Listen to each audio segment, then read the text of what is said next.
As the human body grows and develops over time, parts of the body begin to mature, develop, and eventually head back the other way after they reach the point of maximum skill use, which is known as motor development over time.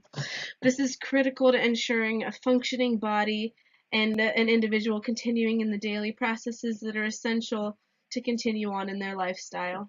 Throughout the development and growth of their body, the body becomes more proficient in establishing gait, and over time the body becomes continuously more efficient through the sacrificing of stability and balance for mobility and performance.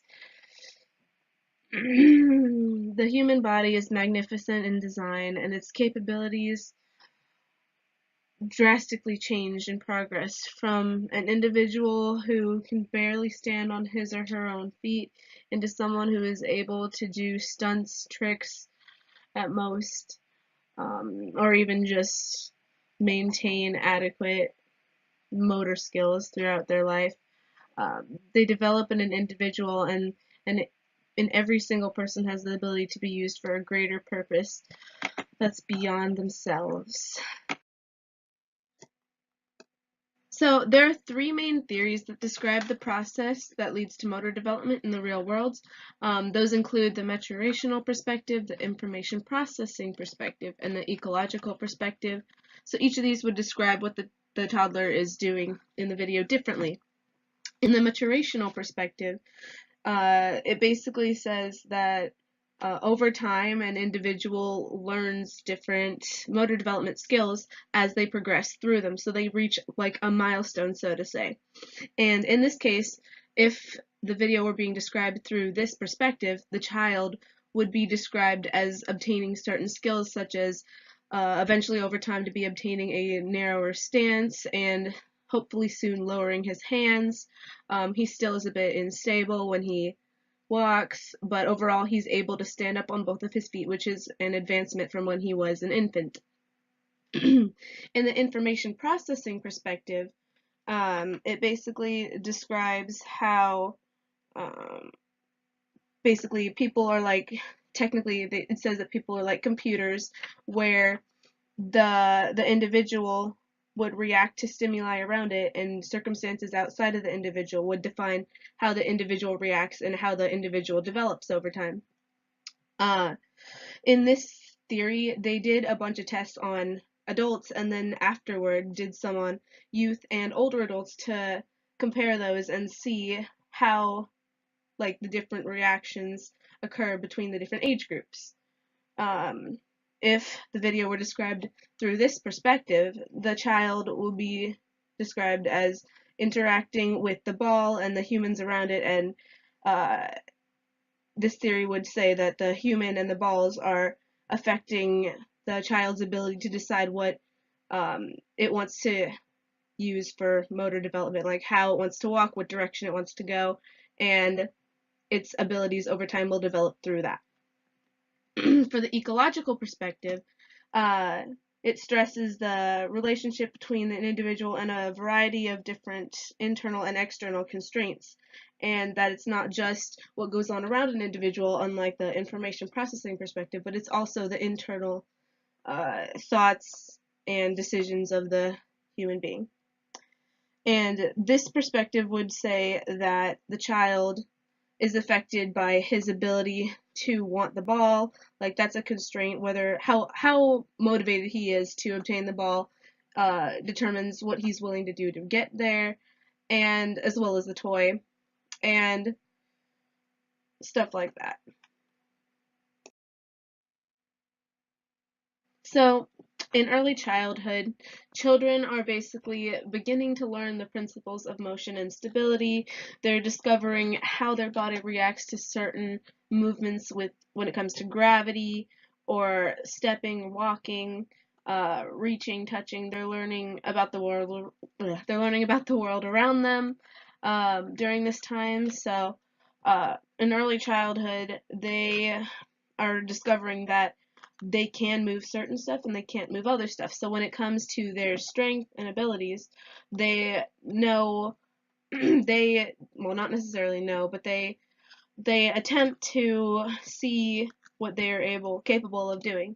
And over time, by interacting with the world around them, such as discovering what items they can or cannot move, they're gradually able to develop an understanding of the world around them. One of the ways they learn about the world around them is the three laws of motion, Newton's three laws of motion, which include an object at rest stays at rest, or an object at motion stays in motion until acted on by a force. So, for example, the toddler is beginning to realize that when he wants a toy to move, he is going to have to go and, unless it's already moving, get it himself and make it move. He's also learning that in order to travel from one spot to another, he has to exert like some force through his legs to be able to step forward and move in that direction, even though it might be difficult at the time for him because he's just trying to get used to gravity and stability around him. When it comes to the second law of motion, which is force, acceleration, and mass, it kind of goes along with the first one, where he's learning how items move around him and how much force he has to use to like reach a certain point. Like if he's moving his foot, he has to exert a certain amount of force to get his foot to go as far as he wants to move it. When it comes to the third law of motion, for every action there's an equal and opposite reaction. He might realize that when he puts his foot on the ground, he's not going to fall through the floor because the floor is exerting a force on his foot. Or the ball, like if he's trying to push a chair or something, it's pushing back at him with a certain amount of force, and he has to overcome that to be able to move it. Also, he's learning about, well, at this time in the video, he's unable to completely successfully use his legs to ensure proper motor development through walking, and so he doesn't have a lot of arm and leg movement. His arms are above his head as he is trying to walk around, since he's still learning about all these laws, and he does not have a lot of stability and balance going for him. As I mentioned, toddlers are just beginning to learn and explore and understand the world around them, so their ability to interact with the environment isn't as efficient as an adult's would be, due to lack of experience, stability, strength, and a few other things. So in this case, the abnormalities that were seen in this video, the video of the toddler in 15 Motor Gait Toddler's Gait, show some of the constraints that could be applied to multiple individuals, but a few common gait abnormalities, specifically in this video, include the child's lack of ability to produce force and stride because of his body size, because he's still a toddler and doesn't have maximum, or not optimal, but like enough strength to be able to exert a force that propels him forward like an adult would. He is unable to have the same length of stride as an adult would. He also lacks the transfer from his heel to the ball of his foot when he's walking, which prevents him from being able to efficiently transfer weight between the two legs. He has a pretty wide base of support because he is still learning about balance and stability between the two legs, and because of this, he's sacrificing stride for support. He does not have leg extension or hip rotation going on, and he also has hands that are raised high above his head to ensure balance, which is inefficient when trying to maximize movement, basically. He has a lack of ability to transfer weight gradually between the legs because he hasn't gotten accustomed to having a constant center of gravity and balance, resulting in a fast walk for him, where the weight is transferred directly onto the swinging leg of the toddler, as the toddler leans and places his whole foot flat on the floor instead of a heel ball transfer, as the adult would. So in motor development, a constraint is a characteristic of the environment or the individual, himself or herself, that either limits or discourages some movements while also encouraging other movements. Every motor movement has them. Some of these include individual, structural, and task constraints, functional constraints, environmental constraints, social and cultural constraints, psychosocial constraints, and knowledge constraints. Um, some individual constraints that affect the young child in this video include his strength. He does not have as much strength in his legs as an adult would, and as a result, he is unable to exert as much force on the floor to maintain balance and transition the weight between his legs. His stature, limb length, might also play a part in this. Motivation is something generally, once they're older and affected more by a social environment, affects them. But it depends on how much the child actually, in this specific video, wants to actually grab the toy. If he really, really wants it, then he's going to do all that he can to get from one spot on the ground to the other spot so he can grab the toy. Illness or disability might affect an individual. Structural and task constraints such as the individual's body size and composition, as well as height and the ability to produce force, alongside equipment and rules, also affect what an individual can or can't do when it comes to motor development. For example, if the individual were playing sports like soccer or something, certain movements are and aren't allowed, which would be task constraints for the movements that the individual is going to make during that period of being on the field.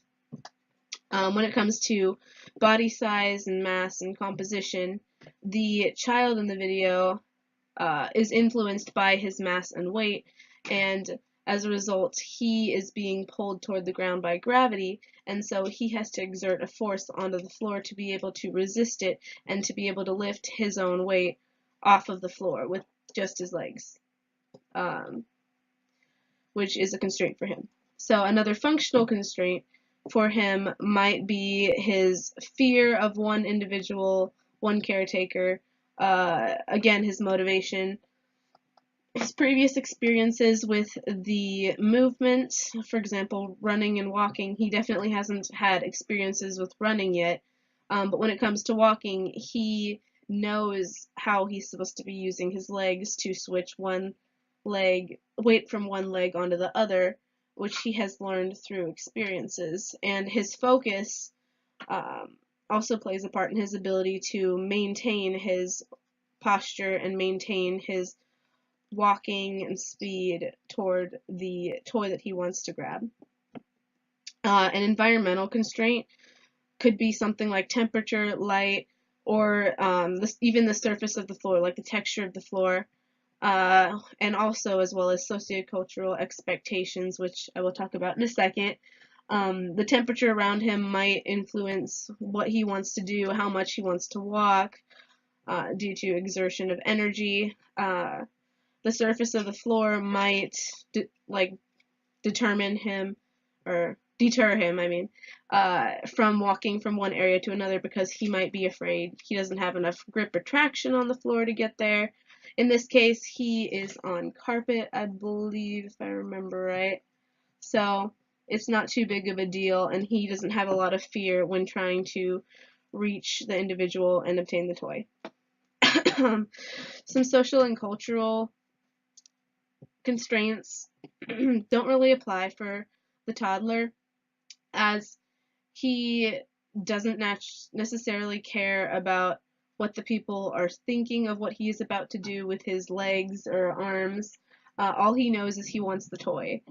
And he is affected by his mother, though she's the only one that really affects where he goes because he tends to feel safe with her, which makes him not necessarily want to leave her to go and get something unless it's the toy.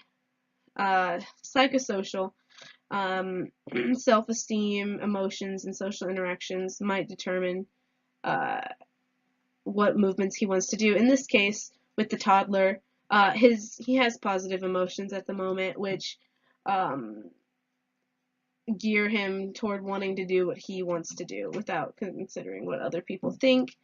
When it comes to knowledge, he has to remember basic stuff such as like being able to put one foot in front of the other and walk, and cognitive function as in like his brain remembering how to signal his arm to like reach out for a toy, or his leg to put it in front of the other leg and establish and maintain balance. So as I mentioned earlier, each of these three theories would view these videos differently and would describe what is occurring in these videos very differently. And this video in particular, the child is drawn to the ball as well as her mother and a toy that the other individual has. And each theory would describe why she is experiencing that differently. So in the maturational perspective, um, it's they would say that she is seeking the ball and stuff because that would be a natural process of her age group and the development that she has gone through up to that point, like her ability to run a little bit, although it isn't as perfect as the adults, and her ability to be have a narrower base and be more stable in her strides is a result of a time clock and a processing over time where she has reached that milestone in particular. For the information processing perspective, uh, they would say that she is reacting to the stimuli as well. Like, for example, she's reacting to the ball and reacting to the individual with the toy when he touches her with it, and her motivation to try and get the ball is overwhelmed by her shyness, I guess, or whatever. And so she runs back to her mom before uh, eventually obtaining the toy. And for the ecological perspective, it would say that it's a combination of her motor skills as well as her internal and external desires for the toy. So also affecting it. So it's not just her desire for the toy that's affecting it and her reaction to what's going on around her, but also her judgment based on what she is able to do, like her ability to run. She had to make the judgment, conscious judgment, to choose to run away or run to the toy before leaning down and picking it up. So as I mentioned earlier, children are, even younger children, are still learning about how they interact and what their place is with the world around them, and they're still gradually learning the principles of motion and stability, as in the video with this girl. She has become more proficient with understanding what moves are more efficient for getting what she wants to be accomplished, but she has not reached uh, an optimal gait as the adult has. Mainly because of practice and, yeah, lots of practice and understanding what moves produce what reactions and what results that she's looking for. So when it comes to like the three laws of motion for her, she understands that she has to adjust her center of gravity to be able to bend down and grab the ball, and she has to be able to switch the force between her legs, like the weight, I mean, between her legs, transition the weight onto each leg. If she wants to move faster, she needs to become more proficient at that. So when she does run, it's for a short amount of time, and she's not perfect at it, but she is gradually learning how to switch the weight between her legs, which will become perfected more and more as she does it before she reaches adulthood. Although she doesn't have arm and leg movement, she's slowly able to like move her arms down and like have more balance and force absorption when it comes to her knees and her ability to bend them and transition the weight between her legs. She also has a greater stability and balance, which just reflects her better understanding of the principles of motion and stability, as well as Newton's three laws of motion, even though she doesn't realize she is understanding these better. In this video of the young girl walking and running and interacting with her environment, she's pretty proficient with when it comes to her motor skills and ability to run and walk, bend down, reach, basically use her limbs. However, she's not as proficient as the adults. She lacks the ability to balance and a healthy center of gravity, as when she was running, uh, her center of gravity was forward a bit, causing her to have to swing her other leg forward faster, which also brought her into running faster than she would have wanted normally and being unable to stop. She has a very wide base of support because she lacks the ability, well, not a very wide base of support, but a mildly wide base of support because she is not completely able to transfer weight between legs as efficiently as an adult. She also has bent knees when transitioning the weight between the legs, which actually wastes energy and movement um, through unnecessary movement.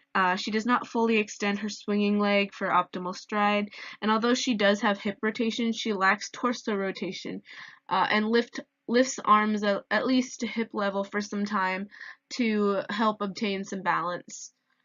She lacks opposite arm and leg movement, which would help give her a more efficient long stride, um, especially during the times her arms are by her side. She places the ball of the foot of the swinging leg on the ground for weight transfer instead of placing heel transitioning into the ball of the foot. And due to a bent leg in terminal stance, she causes the swinging leg to be bent more than necessary, which is preventing her from extending it. The times of successful ball-to-heel transitioning walking are hindered at points due to her falling off balance because of an improper center of gravity. So just as I mentioned with the toddler, the same constraints generally apply, such as the individual, structural, functional, etc. In this case, with the young girl, she has greater strength, stature, and limb length than the toddler. Therefore, she's able to have more stability and balance when it comes to her walking. She's even gotten to the point of where she can run for periods of time. She does have a lot more motivation than the toddler does when it comes to obtaining something she wants because she has more ability to obtain it. When the ball is on the floor, she's able to walk over, crouch down, and pick it up because she has obviously had experience with those limb movements. When it comes to structural and task constraints, like I mentioned, she has bigger body size, but although she does have greater mass and greater body composition and height than the toddler, she does have a greater ability to produce force, which allows her to be able to continue to stand up on two legs and increase her balance over time. um, Functional constraints, she does have an increased motivation to reach the toy and um, obtain what she wants to obtain. At one point, she does have what may appear to be a bit of a fear of the other individual and runs to her mother for safety, which also determined how she used her motor skills and to get her away from like where the man and the toy were to her mother. Um, she may have also been affected by previous experiences, like I mentioned, when she wanted to go and get the ball or get the toy. Some environmental factors might include the surface of the floor, which is also carpet as well, a bit more sturdy for her to walk on. And then social and cultural constraints, as I mentioned. She was afraid of the man, and then she ran to her mother. And because of how she felt her emotions and stuff with the man, um, not that he like did anything, but he just kind of like made her shy and want to be next to her mother again. And because of that, because of her motivation to go back to her mother, she was able to uh, use her legs and bring her into a fast walker, partially running to get back to her mother. Some psychosocial, like I mentioned, self-esteem. She definitely had emotions during those social interactions with the man and her mother, which affected her motivation. But overall, she has a strong memory of how to use her limbs, which has increased her ability to use her motor skills better and be able to run at points of time when she's focused on maintaining her balance. So when it comes to applying the theories and principles to motor development, the maturational perspective is a little flawed because The textbook actually said that although there is a predictable course for youth and toddlers and infants and even the elderly, when it comes to adults, there isn't really a specific amount of growth or something that happens in that period between the 20s and 30s, so that any development in that area depends on whatever the individual does throughout their lifespan to engage in activities that enhance their motor abilities, basically. So for this case in adulthood, the maturational perspective would say that the adult has reached the point where they are fluently able to use their motor skills through walking, for example, in the video, when in reality, his ability to walk steadily might not be the same as another individual's ability of the same age.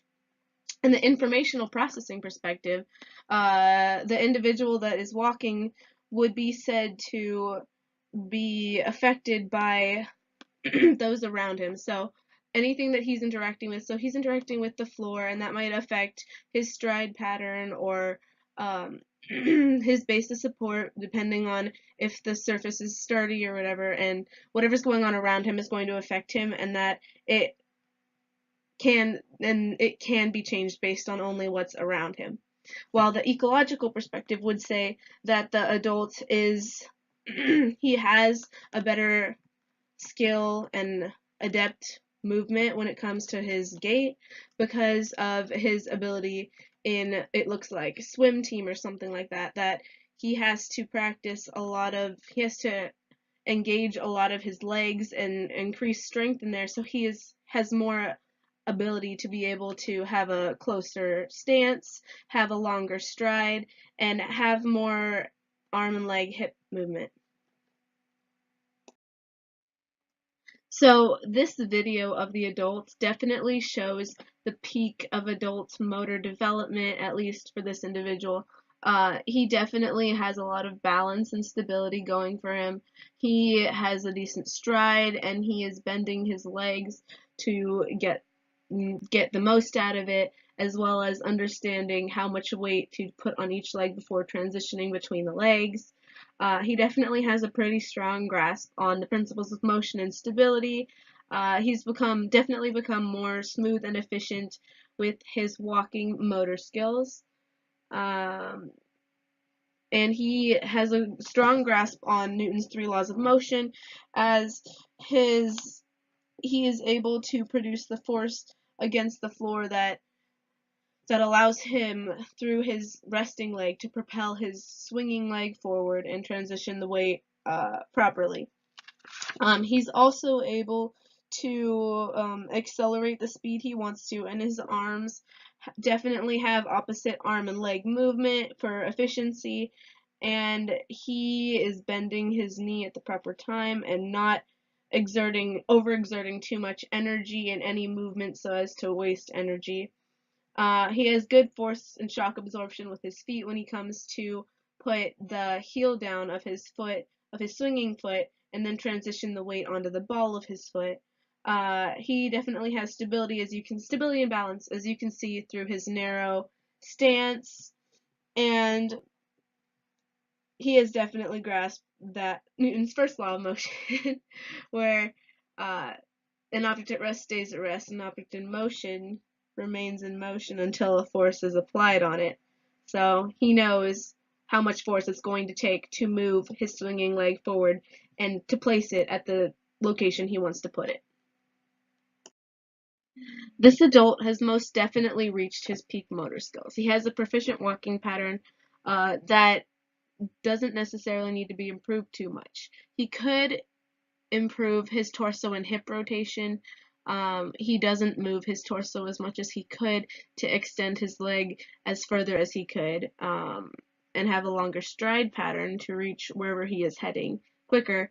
He also could use a double knee lock pattern, which goes along with the torso and hip rotation. The swinging leg is also not placed as far as it could have been placed, since the resting leg is not fully extended backwards and remains slightly bent. This prevents him from allowing the ball of that foot to push the weight off to its full potential, to push off his full body so he can transition his leg as he extends his swinging leg further. However, no pattern in the 20s and 30s for development. So after childhood, it kind of differs depending on the individual. He could become more proficient, but he is very proficient already. Yeah. Although the adult in this video does have optimal gait movement, which is pretty good. He's reached almost um, peak stride, I would say, and has successful balance, stability, and leg movements. There are some constraints that even he has to acknowledge, alongside all the traditional individual structural functional constraints. He does have to have a certain amount of strength, stature, and limb length to be able to successfully go about transferring weight from one leg to another. Obviously, he has the motivation to do it, as he is walking in the video. Any illness or disability would, however, affect his ability to move his legs or arms, depending on what the illness was. Some structural and task constraints are body composition and height. But for this individual, he has a decent body composition and decent strength in his legs and arms. He has achieved adequate balance, which is allowing him to bring his base of support closer without having to worry about his center of gravity, which is stable as his core is strong. He's able to produce an accurate amount of force on the floor to propel him forward, to propel the swinging leg forward in preparation for another push by the resting leg. He's motivated. He does not have any fear. Previous experiences with walking have obviously given him the skill he has with ability of transferring weight between legs and the length of stride he has. Some environmental constraints would be like the surface of the floor. He does have to be conscious that the surface of the floor isn't as rough to allow for stability, which also shows that since the floor is more of a smoother surface, it's more reliant upon him and his motor skills to be able to move him forward adequately. Some social and cultural ones would be what others think about him, about what he is doing. Like, for example, walking. Most people walk, so he's not going to be impacted by what they think. But if he were to do a sport that is considered traditionally feminine, he might be affected in certain parts of his body, might not get the certain movement patterns. For example, like ballerinas and gymnasts tend to have more flexibility than a great amount of men do, due to preferences towards sports and gender stereotyping or gender typing. And when it comes to self-esteem, that is also going to affect what activities he gets himself involved in due to his emotions and social interactions with others. When it comes to knowledge, he definitely has a decent amount of memory with how to use his limbs, and he has successful rotary movements and stuff, so memory and cognitive functions, like his memory, would definitely affect how well he is able to use his motor skills.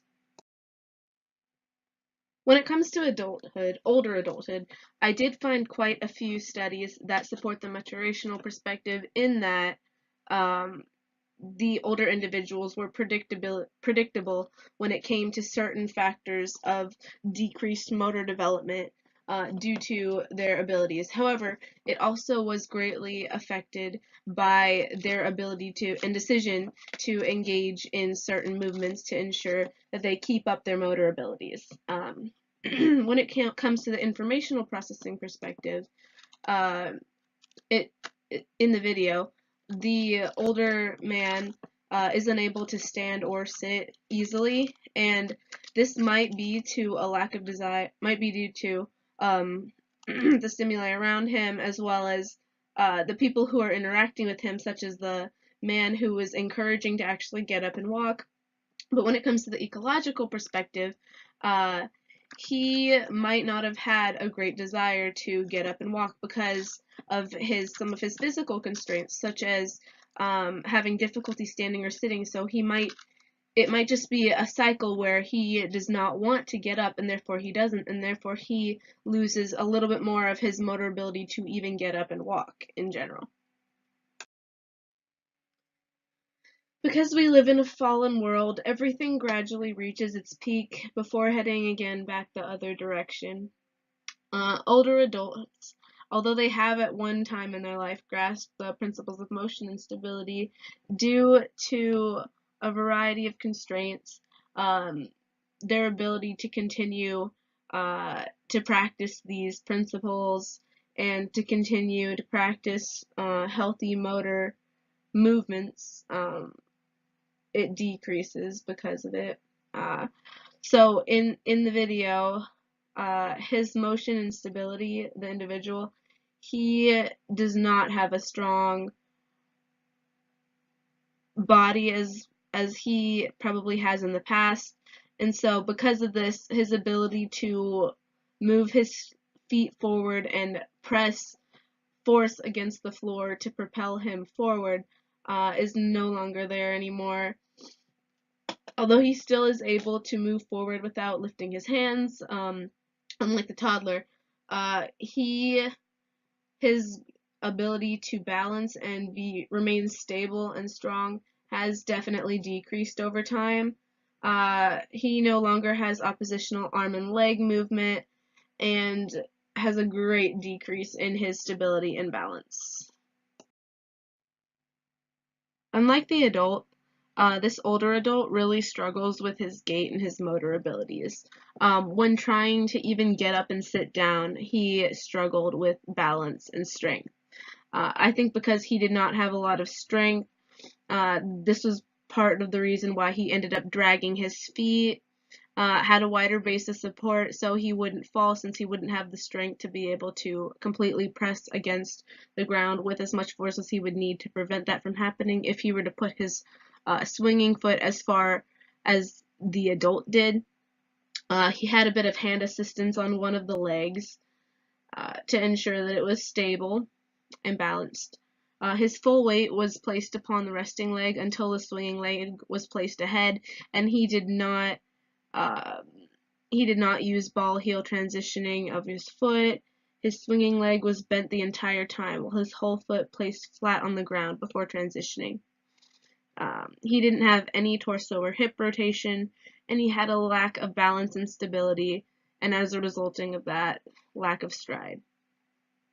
He used mostly his left leg to do all the transitioning, swinging, and walking, and force to swing his other leg forward, as his right leg is obviously not as strong anymore as his left is. So in older adulthood, there are quite a few more constraints than would be in average adulthood, similar to those that are in toddler and childhood constraints, including like I said again, individual, structural, functional, environmental, social, psychosocial, and knowledge constraints. When it comes to individual constraints, the individual in the video is definitely affected because he has a lack of strength, but in older adulthood, they tend to have a decrease, I should say, in strength, a decrease in stature, and then as a result of their physical struggle with motor movement, their motivation to continue to do so decreases, which continues to add to the decrease. Illness or disability also impact their ability to continue in proper motor, in proper like gait and motor movements. Structural and task constraints also include like the body size, body composition, as well as their height and ability to produce force, which is affected by what I just said. Older adults tend to decrease in strength, which decreases their ability to produce force, and as a result, they're not able to have as constant and stable of a gait that they had when they were younger. They can also be affected by motivation, fear, or previous experiences. For example, if an older adult ended up slipping on some sort of floor, like if it was a smoother surface, and falling, they may have less of an inclination to want to walk on similar surfaces in the future. Uh, some environmental constraints might be temperature uh, around them, for example, uh, wanting to go outside or get up if their room is hot or cold. That might affect them. Like I said, surface of the floor. Social and cultural constraints, others' opinions of them might influence how they act and what activities they want to do. It can be both positive or negative. If some individuals, like younger family members, were encouraging them to continue to keep walking or join a swim group. These could be examples of positive constraints for those in older adulthood.